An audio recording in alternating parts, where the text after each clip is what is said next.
This episode of Meet Me for Coffee is brought to you by Coffee Cola. It's a coffee-infused tonic drink. It's really refreshing on a hot day like today. See how I'm sweating? I got like this sunburn going on.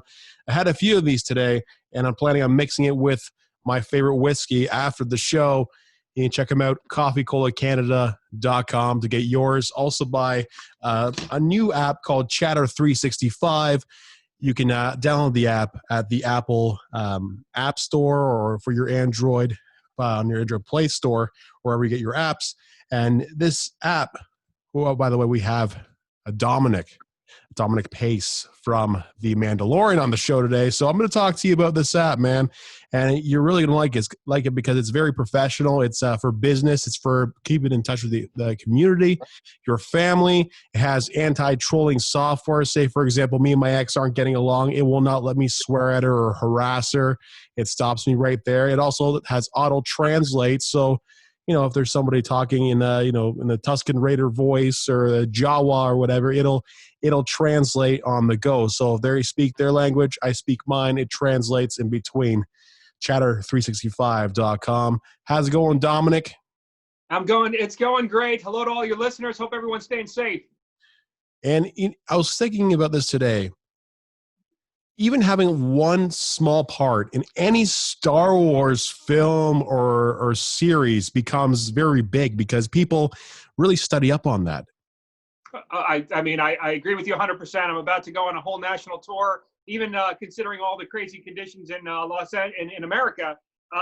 It just absolutely blows my mind. I've been in the business for over 20 years, almost 100 credits on television with guest stars and co-stars.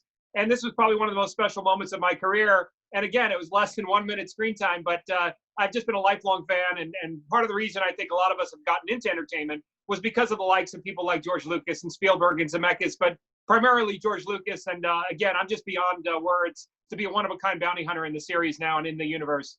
Do you think the Gekko bounty hunter thing will eventually have its own spinoff if it gets popular enough? Well, our hope is not so much a spinoff of him in particular, but just to be featured often. I got a great tweet the other day from one of the heads of a new comic book from Marvel called Star Wars Bounty Hunters, and he tweeted out that we really want to get Dominic Pace on the in the issue. So that's step one. The original Bounty Hunters, they had less than a minute screen time. It took them a few years to get off the ground. Otherwise, they wouldn't even thrown Boba in the Sarlacc pit had they known their popularity. So, I don't know if the country can get behind 100% of one presidential campaign or another, but hopefully they can get behind the bounty hunter campaign that I'm about to embark on for the next 45 days. And you're able to do that with social distancing, of course, right? That's correct. Yeah. The whole transaction is going to be a simple autograph where we're going to limit the amount of people in the stores. At the same time, with that being said, all businesses are essential, especially these mom and pops, with comic book stores, whether you own a candy shop, anything that involves women and children, especially all the hardworking men of the United States, as well as other countries as well. We still have to make a living. We still have to get out there, and we're going to do that in the safest way possible there over the next 45 days. Growing up, it was a different life for you. Obviously, I think you're a bit older than I am. I'm in my 30s, my early 30s. Yeah. It was all about Star Wars. And now that you look back on those films and how they was directed, the CGI still looks really good. Yeah.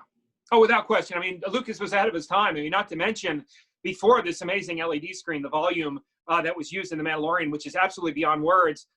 These men just painstakingly spent years almost, trying to get things, up and running and with so much detail, not to mention the characters, which I'm so grateful for. Even to this day, it's been passed on to Dave and John in terms of the depth of the characters. And he was so ahead of his time because of that. Sci-fi films, I don't know if it was Alec Guinness or Harrison Ford at that time, but they were laughed at. They were considered asylum films, which unfortunately I'm guilty of starring in one of those. But, they were considered a joke. So the fact that he was just so ahead of his years, but most importantly, attention to detail, not only from Lucas, but his entire team. And obviously, we're still talking about it 40 plus years later. It's amazing, the Jar Jar Binks thing. I walked myself through that movie. I've seen it a couple million times, probably. Growing up, who was your favorite character in Star Wars? Without question, Han Solo. We're in the day and age of strong women, and rightfully so. But there's nothing to be said against strong men. And he was an alpha in every single way, not whether he was playing Indiana Jones or whether Jack Ryan or Han Solo. He was a man amongst men. He was confident and he was cocky, and you can't take that away. As far as action figure, there's nothing better than Boba Fett, as a kid. I mean, the colors, the rocket pack. I mean, there was just so much mystery to him, and I hope that a lot of kids find the mystery in Gekko there as well if they make him a figure. But just in terms of figure, it would be Boba Fett, but hands down, the legendary Harrison Ford. He's a movie star amongst movie stars, and he deserves all the success that he's received throughout his career. It's almost futuristic to think the way George Lucas thought, with different species collaborate others in wars. I mean, this past week or the week before, NASA or someone from the astronomy sector said that there's about 36 different species in our galaxy. So Star Wars is actually pretty popular up there as well. And we have a Space Force. It could happen, right? It could happen. Without question, but also you add to the depth of the story, the fact that he labeled it Episode 4. I know that obviously serials were a big thing for him growing up, but the fact that he added Episode 4 to the first part really says a lot in terms of his attention to adding depth not only to the story, but also the backstory of so many amazing characters that we love so much. Even now, that Dave has continued on with the Clone Wars as well as Rebels. Well, what's the first memory you have about finally watching Star Wars for the first time? Well, I even have a better story, if it's okay. The memory was Cantina playset. And what really makes that very sentimental is the first day that I was on set, again, being this unique bounty hunter created by Brian Sipe, who I owe so much to from Legacy Effects. I was walking onto a Cantina set, and that was my first playset. So not only was I walking into my first playset, but also you combine that with the Star Wars universe and combine that with who is standing at the bar on day one, but it's George Lucas talking with Jon Favreau about the history, the detailed history of the Mandalorians, which at that time I was not familiar with. It was just too much to take in. It was just absolutely amazing. And at the same time, I had to keep my professional composure throughout the entire experience. So really was that, but I will never forget that packed audience in 1980 with Empire Strikes Back, to where that movie to me is one of the greatest of all time, but to see it through a 5-year-old's eyes, the detail and the depth and the sense of urgency with Harrison Ford, Mark Hamill, and the legendary Carrie Fisher, when you see that when you're 5 years old, it is bigger than life. And I wish that when we get older, we have those experiences. Now everything is sort of oversaturated. We can enjoy a film, to the nth degree, but it never really compares to that magical feeling when you're 5 or 6 and the world is just bigger than life itself. Absolutely. That magical feeling. There was Star Wars, Indiana Jones. For me, is James Bond. Those movies I will always go see in theaters, no matter if it's the 20th movie or the 40th movie, because there's such a following behind that. I'm not even sure if we did a 40th, or by the time the 40th movie comes around, I don't think Harrison Ford will be around. They'll be using a CGI figure of him. But Star Wars, man, back in 1977, Wonder Bread. Do you guys have Wonder Bread over in the States there? Sure, yeah, of course. Wonder Bread, I don't know if you can see that there. So Wonder Bread came out with these cards in the back of their bags. I vaguely remember that. You remember? Okay. Well, they came out with a bunch of them, a whole collection. So I bought a few of them. I have a Han Solo one, which obviously when it comes time to interviewing you, I cannot find. But this one's the X-Wing fighter. It's really cool. The history, the collections, just how in depth the whole Star Wars universe is. Did you ever think you'd be part of this?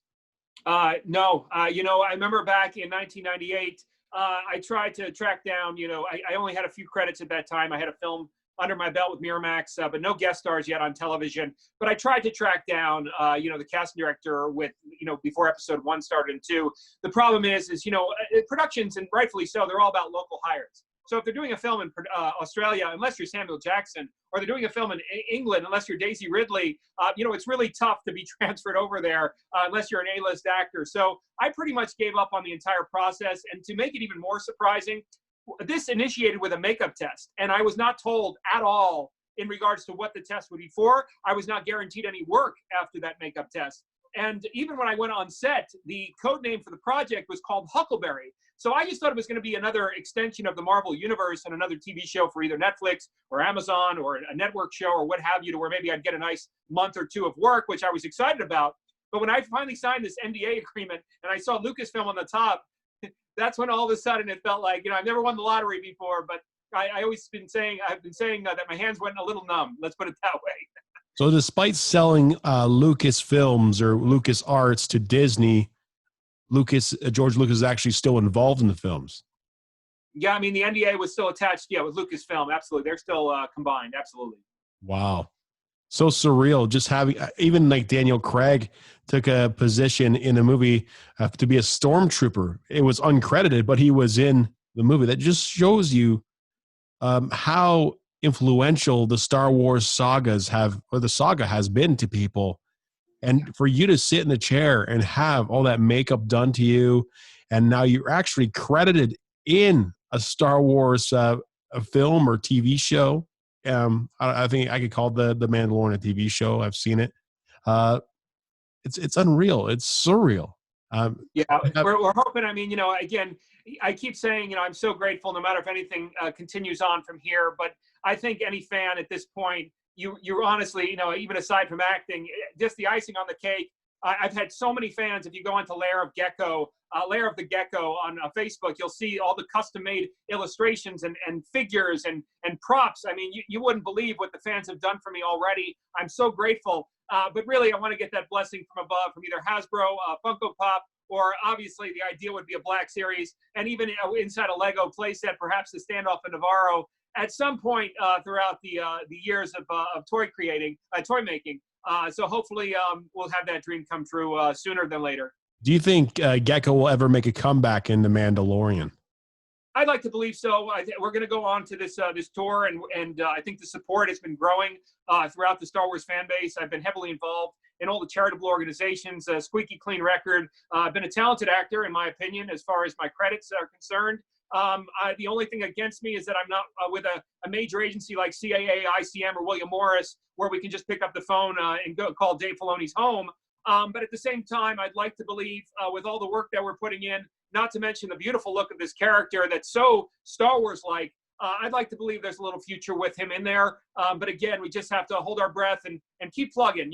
I've been a blue-collar actor ever since 1998, and I don't expect anything, any handouts in this town. But we're going to go out there and try to campaign to see if we can get more attention for this character, and hopefully we'll get that phone call from Disney at some point. A good phone call from Disney, not a bad one. Hopefully one of the producers is watching this, because putting out the energy is one thing, and hearing that you want to be part of. Obviously, everybody wants to be part of the next Star Wars film or TV show.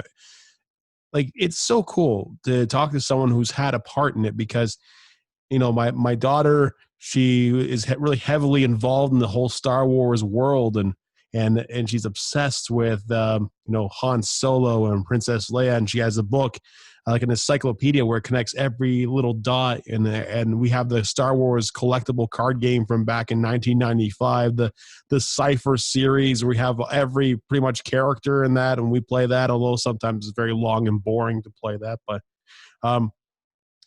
you've also had parts in was it Bones as well?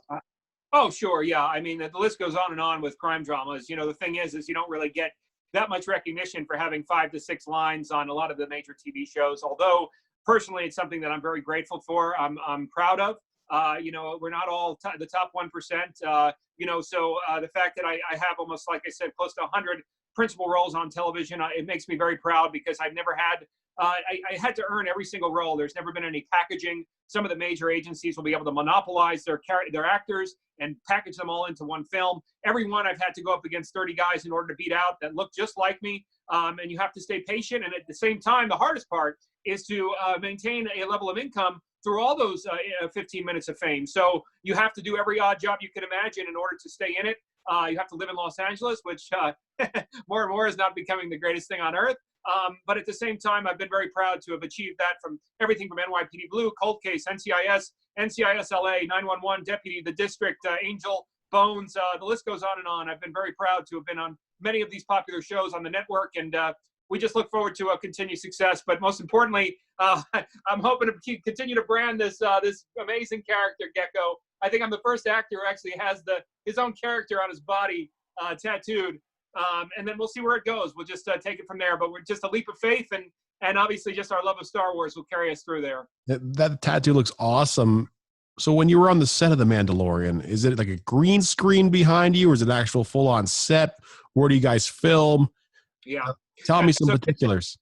Dave and John wanted to be as practical as possible. With that being said, this new technology, this LED screen, is just beyond words. What I've been saying is, it doesn't matter what kind of 4K, 10K, 11, 12K IMAX experience you've ever seen. I have never seen anything this crystal clear. When we did the standoff at Navarro, the backdrop for the Razor Crest was actually big, tall drapes for green screen, which put that in. However, when I did my screen test, I happened to be adjacent to Werner Herzog's lair. And believe it or not, if you go back and watch the shows, the back of his office, this window, if you see it on screen, you wouldn't even think twice. It looks like you're out in the middle of the Mojave, and they filmed it on location. It is actually the LED screen, and it is so crystal clear, you cannot tell the difference. It is absolutely amazing. But John and Dave obviously are really, they're very proud of using some of the old practical effects as well. So they made things real. They invested $5 million in the child, which I think is beyond words. So they obviously are old school OG style as well. But they're incorporating everything from the newest technology and also keeping the integrity of the old Lucasfilm to where, they built the whole Jabba's palace from scratch there and built every puppet they could. I think Jon Favreau is just fantastic, man. Starting off with this Swingers movie, and he's had many parts in it and producing other films and even being in films too. Yeah. I mean, don't forget adding one of the greatest holiday movies now of all time, Elf. Will Ferrell. I mean, the man is just a legend. Not only that, you're dealing with over a $100 million budget. Back in the 80s and 90s, before the Me Too era, I mean, there were directors yelling and screaming and everything else. And the demeanor of both Dave, John, and not to mention somebody I owe so much to, Deborah Chow, where it just meant nothing to her, but she selected me to continue on from the cantina to the standoff in Navarro in her episode 3. Just their demeanor and professionalism was just beyond words. And obviously, I think that Star Wars is in really good hands with Disney, Kathleen Kennedy, and also that team right there, because as we saw from season 1, the proof is in the pudding. It's no longer, skepticism in terms of whether they're going to deliver. Episode 1 through 8, I mean, you could watch over and over again, just like Empire. I think every episode was flawless in many ways. You've been immortalized now into the Star Wars community. What's some words of advice that one of your peers has given you that has helped you look at things a different way? Well, it really is staying humble. Again, most of us do not get that 1% salary. So it really is an issue of just staying humble and grounded in terms of needing to do every odd job you can, so that every other month, when you get that little 15 minutes of fame, you're able to carry on and stay grounded. Because there'll be a day, I mean, I'll give you an example. Last November, I think I had a one-day pay rate of $4,000 after overtime. The next day, there's no job. So you have to go back to a job where maybe it's $125 a day. It's really just staying grounded, but most importantly, doing what you love. I went up fishing with my father-in-law about 4 years ago up in Alaska, and I didn't even last 2 weeks. I just had to tap out because my passion, my heart was not in it. Same with a realtor. You cannot be a realtor with all the rejection unless you love that kill, you love that sale. So I think it's really that, just genuinely doing what you love. And finally, Dominic, the question I ask everyone who comes on the show, and all the listeners know about this, it's about coffee. Do you drink coffee? Yeah, iced, black, extra ice. I like to chew the ice. Well, that's awesome. Hopefully you do a nice little tour up here, and we end up getting you that coffee together on Meet Me for Coffee with Gekko the Bounty Hunter, the immortalized bounty hunter from episodes 1 and is it one's at 1 and 2, right? 1 and 3. 1 and 3. 1 and 3. Of course, it's 1 and 3. 2 was the Jawas. I wasn't in the sandcrawler there. Hey, you know what? Those movies, like for me, I know people who know those movies off by heart and the shows off by heart, but I'd have to like go back sometimes and check it out and check out more of the details. But I do remember like seeing your character and how awesome like the front of your face was. How many hours did it take to do that makeup? That was 2 hours. And Stephen A. Poro was the one who put together the costumes, gave me a very thick gauntlet, which the storyline of that thick gauntlet will be expanded in the comic books, and also hopefully the show itself to survive that standoff in Navarro. But yeah, Stephen A. Porro and Brian Sipe of Legacy Effects, I can't say enough about them.